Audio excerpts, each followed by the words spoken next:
And ladies and gentlemen, let us all welcome back on stage the Vice Chairperson of the Climate Change Commission, Secretary Lucille Sering. Hello! Galaw-galaw pag may time. Are you still alive? Yes. I can't hear you. Yes. Kakakain nyo lang. Louder! Yes. Sorry for the delay. We're not experts on lights and sounds, but they have to put a tape here. And so I hope you can hear me clearly at the back. Nosebleed ba? Nosebleed? Okay, let's simplify our presentation today. The reason why you're all here is that we need you. That's just it.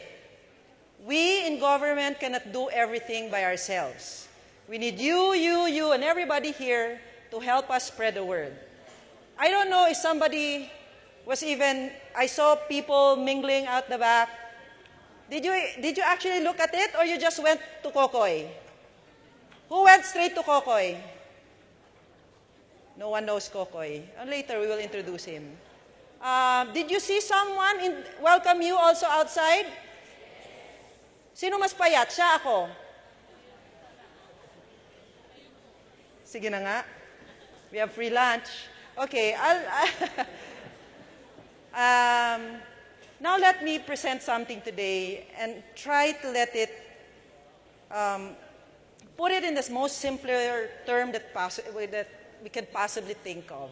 But we have experts here today who you can ask questions so that you can, mas maiintindihan natin lahat to. So let me now get your attention here. Although the spotlight is on me, just listen to my voice. It's not kokak, but it is okay na rin. So, let me start with my slide. And thank you, USAID, for helping me with preparing this slide. So, now you know that there's a Climate Change Commission. Sino may alam sa inyo bago kayo dumating na may Climate Change Commission? Raise your hand. Not a lot of people. Who among you here are like the first time to attend a Greeneration Summit? Good. It means, except other people who were here the last time. So, what I want to show you today is really the opportunity of climate change. Climate change is not about disaster. It becomes one if you don't do anything about it.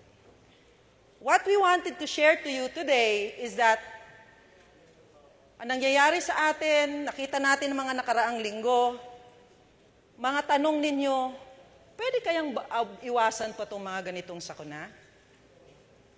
Gusto namin na pag-awin nyo, when you go home, you'd say, pwede naman pala, but do not quote me. Hindi sabi ni Secretary Sering, kundi yun na natutunan nyo ngayon dito sa Greeneration. Kasi ang impormasyong alam nyo, ang magliligtas sa'yo. So the Achieving Low Emission Development is really about what can we do as a country to reduce our greenhouse gas emission?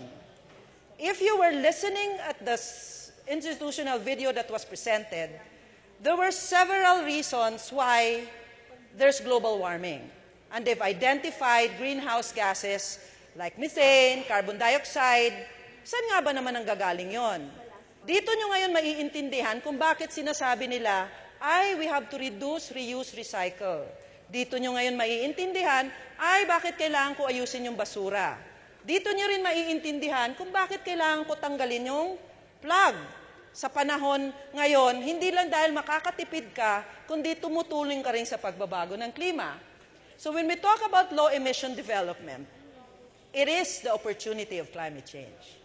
So if you look at the Philippines, oh wow. We are one of the fastest growing economies in the world.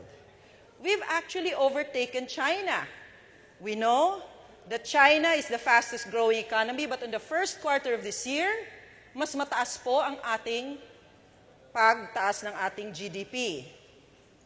When we talk about growing the economy, people here, you're wondering, bakit parang pakiramdam natin, marami pa ring mahihirap sa mundo, sa Pilipinas, kung tumataas ang ekonomiya ng bansa. Sinasabi naman nila na kaya tayo tumataas ng ating ekonomiya dahil marami na daw tayong pumapasok na industriya, and that our manufacturing sector have also improved. But at the same time, we also know that there's an increase of jobs because of call centers and then overseas remittance workers. Ang ating po mga kapatid, ang ating mga hero na patuloy po na nagsisilbi sa Pilipinas sa pamamagitan ng pagpapadala ng kanilang pera. Pero kung titingnan nyo, sa inyo dito, anong kursong kinukuha nyo?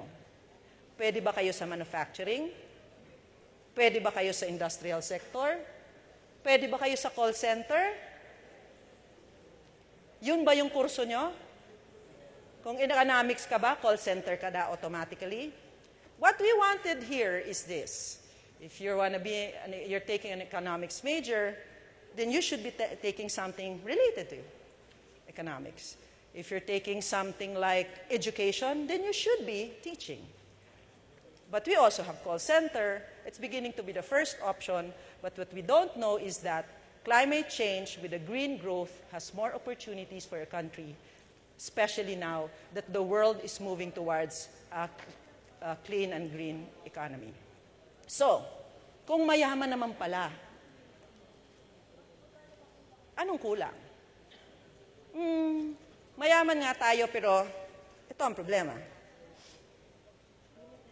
Ang Pilipinas is also one of the vulnerable countries. When you're doing business, your location is what will define you. Kung nasa kanto ka at unang bukana, good location. Pag nasa likod ka, kahit maganda tinda mo, kung hindi ka naman nakikita, bad location. The Philippines is, I don't know, the experts will tell me, are we in a bad location? We are vulnerable because we are located at the Pacific Ring of Fire, where most of the typhoon cooks on the eastern seaboard. So the eastern seaboard is on that side. Diyan po ang Tacloban, diyan po ang bayan ko, Surigao City, Surigao del Norte, na tinamaan din naman ng Yolanda under signal number 3. At ayon sa top 10 poorest provinces, almost 4 or 5 out of the top 10 are actually located in the eastern seaboard. So what we're saying here is this. Did we try looking at weather as a potential cause of why we're poor? Or we were not harnessing most of the natural resources in the eastern seaboard? Or maybe there's just too many people living on that side that we're putting them in harm's way. Who among you here are actually from the province? Eastern seaboard. 1. What area? Aurora. Sanay sa Bagyo. Anybody else?